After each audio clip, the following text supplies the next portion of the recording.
dans la science. Dans la science, le plus important, c'est la démonstration de la véracité des choses. Voilà pourquoi souvent, d'ailleurs, quand on fait de la science, on cherche à être objectif, indépendant, équilibré, neutre en un mot. Ce n'est pas toujours facile, hein, parce que souvent aussi, on est influencé par l'extérieur. On est influencé par les discours politiques, on est influencé par les discours de la société civile, et on a tendance parfois, inconsciemment, à reproduire ces discours.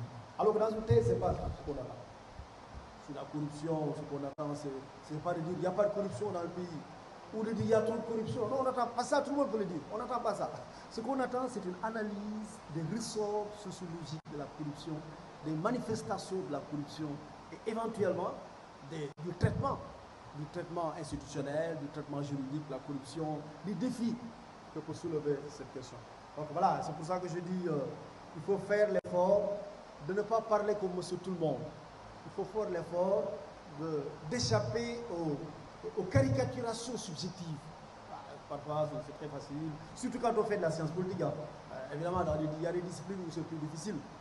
Quand on doit analyser, je ne sais pas moi, la jurisprudence de la Cour suprême en matière sociale, voilà, il va être plus difficile de glisser.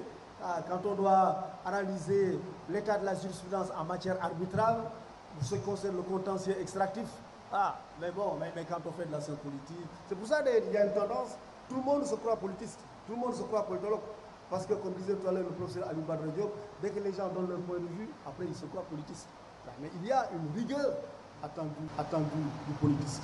Il y a une posture, une attitude de neutralité objective, de neutralité axiologique qui est attendue. Et je pense que si vous faites cet effort et que vous relisez votre travail, vous faites l'effort de réécrire certains passages où il y a parfois des caractérisations très subjectives, rapides. Là, je pense que votre travail est un travail de qualité et c'est une très belle contribution au développement de la science politique au Sénégal. Je vous remercie.